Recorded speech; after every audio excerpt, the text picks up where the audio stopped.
It's making news tonight.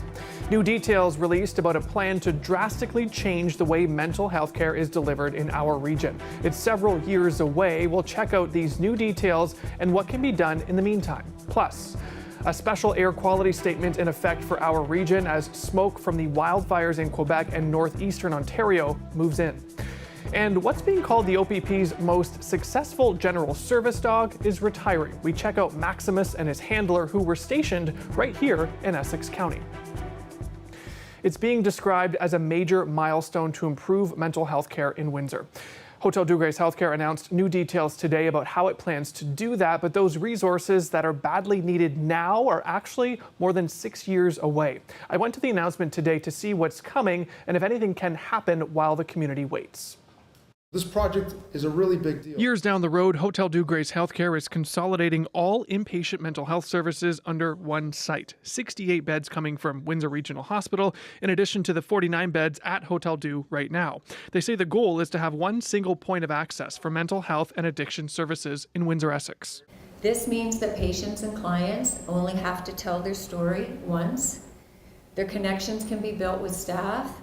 Here's a drawing of what the mental health intake area will look like. These pictures look more like a living room than an emergency room, and research has shown us that this type of recovery unit can reduce inpatient admissions, avoid more coercive actions, and lead to better outcomes for persons in need of care. It is currently unused square footage. The existing building in West Windsor will be renovated for this entire project. This will be the new home for acute mental health. Upstairs, a blank canvas on the second, third, and fourth floors where the mental health beds will go.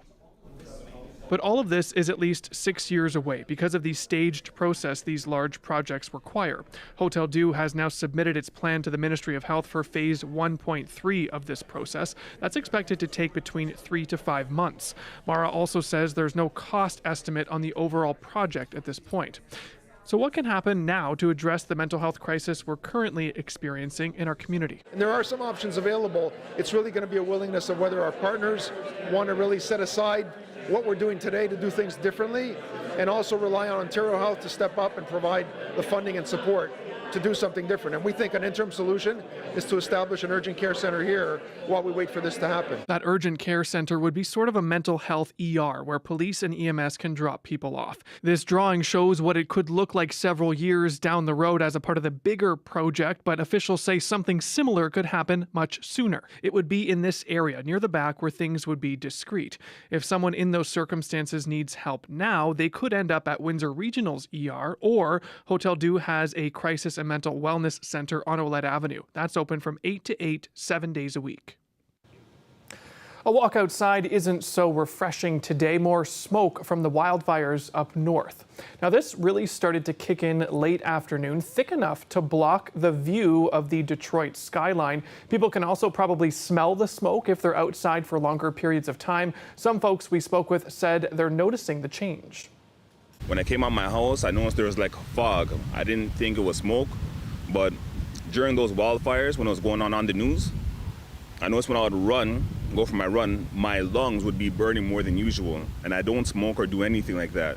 When you left your house and you went for a run, it affected how far you were able to run? Yeah, definitely. Like my lungs were burning, and it affected my performance, and I'm sure it's affecting my health if it's affecting my lungs. Well, since they told me, because there is a lot of fires going on this side of the border, I just come over here to see how the smoke was, and it's okay for me, but for my wife, it's not that great because she has asthma. Are you able to smell the smoke? Yes, I do. Yeah. But like I said, it doesn't affect me because I consider myself in good health. How much longer do you think this smoke is going to last? Well, I don't know. You tell me. It's hard to say exactly how long this will last. Environment Canada's statement on air quality says these conditions will continue into Wednesday, but the fires causing the smoke continue to burn out of control. Those wildfires are in northern Ontario and Quebec. Right now, the air quality health index for Windsor is labeled as unhealthy. A team of investigators has confirmed that 2 tornadoes hit Windsor on Sunday. Both are EF0s, the lowest rating on that scale. Now take a look at this. Here's the path of the first tornado in West Windsor. No one was injured in any of these events. It's a narrow path running parallel to Tecumseh at the rail yard there. Now, here's a shot of roof damage in East Windsor. This was a separate small tornado, but the path was longer. Officials with the Northern Tornadoes project say it ran from Forest Glade into Tecumseh. It hit a max wind speed of 125 kilometers an hour. Another micro burst hit in Essex with minor roof damage. The OPP says its most successful service dog worked right here in Essex County for the last 7 years. Today, Maximus retired. Tyler Clapp brings us his story. A very good boy got a very big send-off today. Starting in 2016, Maximus worked to detect drugs, find lost people, or catch suspects for the Ontario Provincial Police. He retired today, but he'll stay with his handler, Sergeant Milan Matovsky. On behalf of all of us, to Max, for his years of exemplary service, September of 2016 till June 2023, with over 200 catches. Congratulations. Maximus's record makes him the most successful general service dog in the Ontario Provincial Police. This achievement didn't come easy. Max had some close calls. He suffered during an exposure to fentanyl in 2020. His partners revived him with naloxone. Matovsky says his partner's retirement will take getting used to. I have very mixed emotions. I guess the most prominent is happiness, joy. There's a little bit of sadness to be leaving the canine unit. Notable crimes Max stopped include various armed robberies throughout Essex County.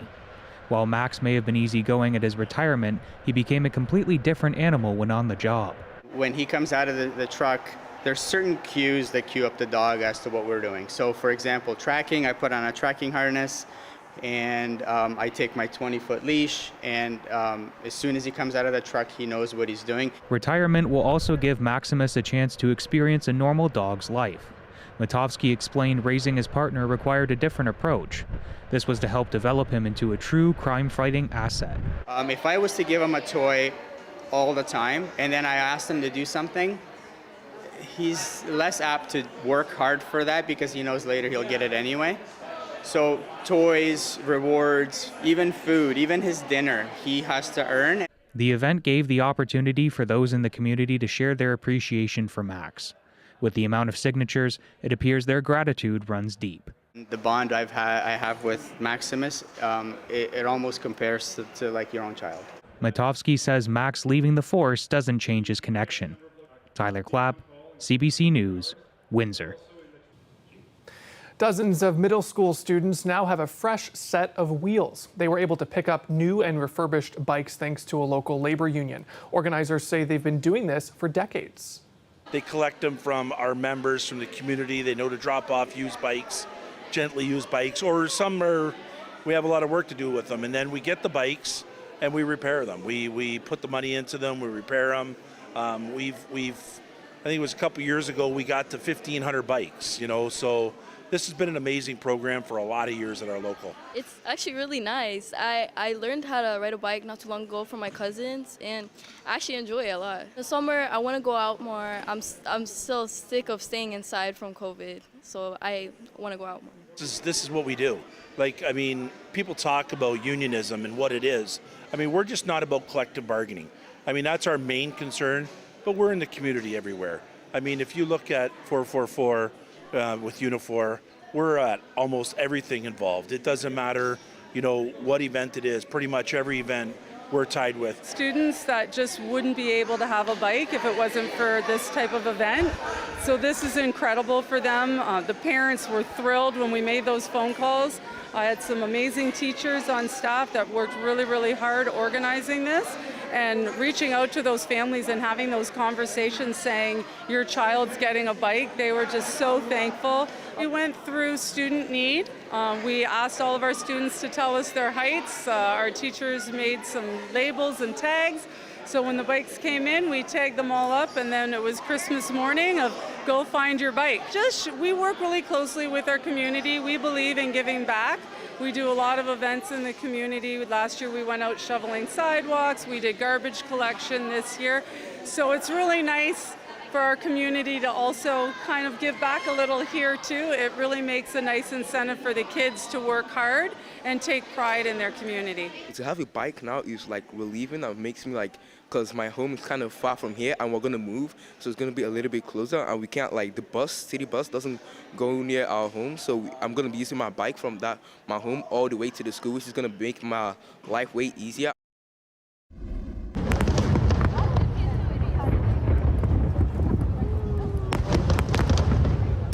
The big show on the river didn't disappoint last night if you had the right spot lined up. The show lasted about half an hour despite the rain. Crowds showed up on the riverfront, but it was enough for some on the east end. The wind blowing smoke from the show blocking views in that area at some points. If you missed it, these shots sure capture what those moments were like. A new report out today says competition is key to keeping grocery prices in check. The Competition Bureau of Canada released the findings of its much-awaited report into the country's retail grocery market. As Katie Nicholson reports, it made a number of recommendations to try to improve competition and lower prices. Outside a major grocery store, resignation there might not be any great deals inside. These guys have the same price as Safeway, the same price as Save on the same price. Like everybody's trying to keep in the same.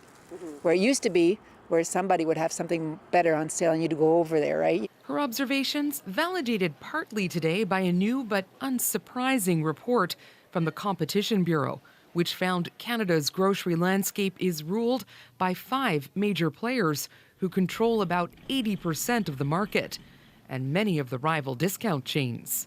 Just take a look at this breakdown of 3 major domestic grocery groups. The Bureau also noted modest profit margins slowly creeping up since 2017. If we see an industry with rising margins over time, it can certainly be a sign that there's a need for more competition in the industry. And that is one of our key findings. The Bureau made 4 recommendations to kick up competition, like encouraging new blood to enter the market to make prices drop. Bring it on, says the Retail Council of Canada. The Canadian grocery industry welcomes that. They've welcomed it, in the past with the entries of Costco and Walmart. The report also urges all levels of government to develop policies to bring in new players and make it easier for Canadians to comparison shop. But anti-monopoly watchdogs have another idea. The first step is stopping the further consolidation of markets that we know aren't delivering as much benefit as they could be. Waves of consolidation that we've allowed to happen have really reduced the diversity and dynamism of the grocery markets for Canadians, especially in rural areas. The recommendations in the report are just that. And even if industry and governments decide to enact them, it may be some time before Canadians notice any difference in their grocery bill. Katie Nicholson, CBC News, Toronto. The inflation rate fell last month to 3.4%, according to the latest data from Stats Canada. Falling gas prices were the biggest contributors, but food prices are still skyrocketing, up more than 9% compared to this time last year. But economists still expect the Bank of Canada to hike interest rates again next month. Still to come here on CBC Windsor News, it's looking like it could be a rainy weekend. Your full weather forecast is coming up right after the break.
Ottawa says it has a plan to help homeowners pay for housing upgrades related to global warming. All provinces and territories are on board. Things like better air conditioning are on that list. However, as we hear from David Thurton, there's no money set aside so far to help Canadians pay for the changes. Within the last 24 hours, the nation's capital went from one weather extreme to the next. Wildfire smoke left the region with some of the worst air quality in the world, and residents took shelter from torrential rain and a tornado warning. This is what Canadians will have to adapt to as the climate changes. I think we all recognize that Canada's not ready to face the impacts of climate change, and that strategy is our response to that. Ottawa unveiled its official adaptation plan, a document that outlines how Canadians will live with climate change, a plan that has support from Canada's provinces and territories. Canada's new national adaptation strategy is a great step. It's a concrete plan with goals, with objectives, and with targets. Eliminating deaths due to extreme heat waves by 2040 is one of the major targets in the plan. This is one of the most dangerous things we can have when it comes to health. In 2021, more than 600 British Columbians died during a summer of extreme heat. Many lived in urban areas filled with tall concrete buildings blocking airflow and lacking shade. When people are exposed to heat and can't find ways to cool themselves down, whether it be because of a lack of air conditioning, they're not able to open windows, there's no shade available, we get these health impacts that begin to look like a heat stroke. One solution the National Adaptation Strategy proposes is increasing the urban tree canopy and updating Canada's building code so that we are constructing homes not only for an age of extreme heat, but for the new normal of wildfire smoke. We want to be increasing insulation and making sure that these buildings are sealed against the kind of infiltration of heat and poor air quality, so that we reduce heat loss, as well as making sure that people aren't breathing in that polluted outside air. Although so much needs to be done to help Canadians adapt to climate change, today's plan has no significant dollars attached to it, other than the $2 billion the government has committed to help implement the plan. David Thurton, CBC News, Ottawa.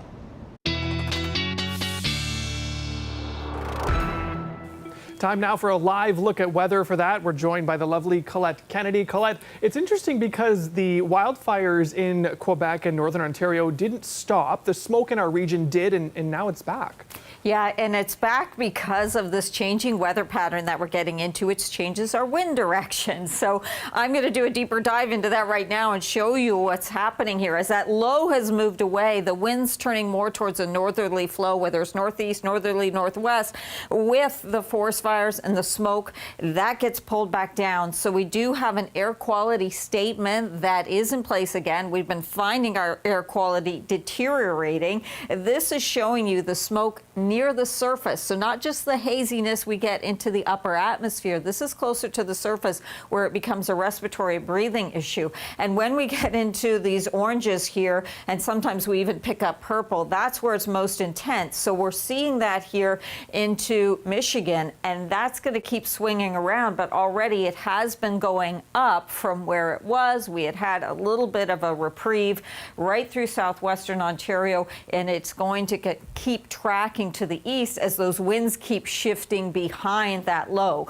So now we look at the actual forecast. This isn't just at the surface, it also shows what's happening in the upper atmosphere. As we go through the night tonight, this just sinks in. It diffuses a little bit tomorrow. It is still going to be there, and I'll tell you, our air quality index is going to be going right up. I'll get to that in just a moment so you see what the forecast for it is. But then even as we go into Wednesday, we see this trying to break up, but the winds then just push right back. And so it won't be as bad into Thursday, but I will not be surprised if we still have at least moderate air quality in terms of the health index, and if that air quality statement from Environment Canada does stay in place.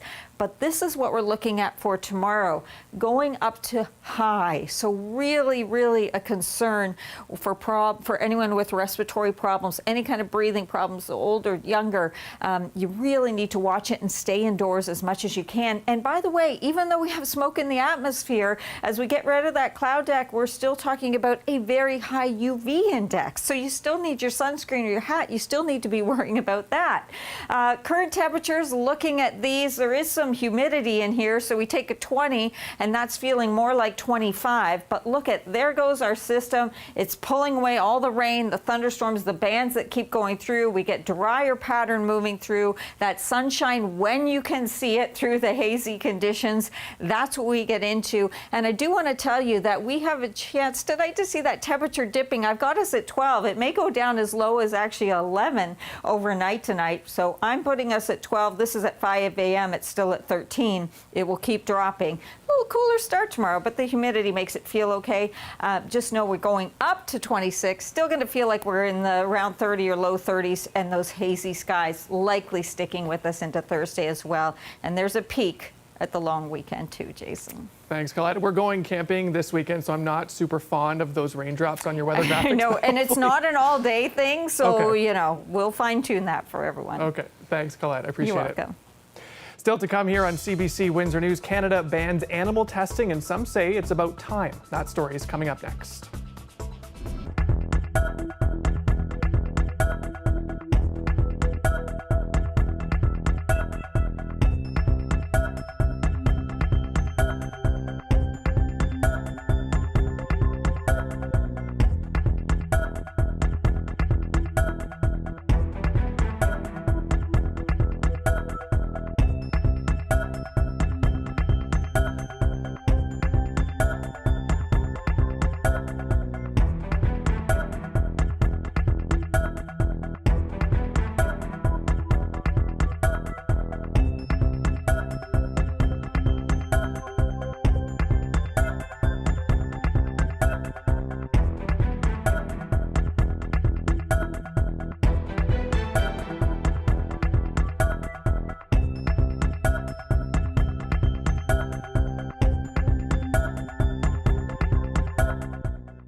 Canada has banned testing on animals for cosmetic products for items like makeup, shampoo, and lotions. Advocates say the ban has been a long time coming and Canada has lagged far behind. Marina von Stackelberg reports. Very slight wiggle. The health minister may be just learning how to make cruelty-free bath bombs, but advocates say Canada should have embraced the lesson years ago. A new law passed last week bans all testing on animals for cosmetic reasons. It's something more than 40 countries have already done. It also sends signals to those countries that would like to sell products in Canada in the future, that will know from now onwards that they won't be able to do that if they test those products on animals in the world. Europe began banning the practice nearly 2 decades ago, paving the way for new technologies that ensure cosmetics are safe for humans without the need to harm animals in the process. Quite frankly, over the last 20 years, it has made it possible for the cosmetics industry to be able to move away from animal testing and still meet government toxicology requirements. We don't believe it's reliable. We believe it's unscientific to test on animals. It's a very blunt, old-fashioned tool. Canada's cosmetic makers have already voluntarily stopped testing on animals, but other international cosmetic brands still do, mainly because China has required it for their products to be sold in that country. But that is slowly changing, thanks to bans like this one, preventing Chinese cosmetic products from being sold here. Any cosmetics that are newly animal tested, whether that is the finished product or the ingredient, if it happens after this ban comes into force, they will run into a trade barrier in Canada. There are exemptions to this new law. Any cosmetics previously tested on animals can still be sold. Marina von Stackelberg, CBC News, Ottawa. LEGO fans in Alberta have once again proven it's amazing what a toy can do. It took nearly 1 million Lego bricks to recreate several landmarks in downtown Edmonton. It started out as a pandemic project. Creators call it a labor of love. They hope to inspire others to build their own one-of-a-kind cityscapes. Some people spend years dreaming up the perfect tattoo, while others embrace the thrill of being surprised, and in the case of this next story, opt for a gumball choice. I just really like them. Since I was a little kid, I love getting like drawing on myself and making tattoos. A cluttered shop in San Francisco is offering clients a new way to pick a tattoo. You roll the gumball dice, and whatever comes out, that's your tattoo. Fans say it's like letting the universe decide for you. This gumball tattoo roulette is popular with people who already have other tattoos, and if you don't like it, you can always get another gumball to cover that one up.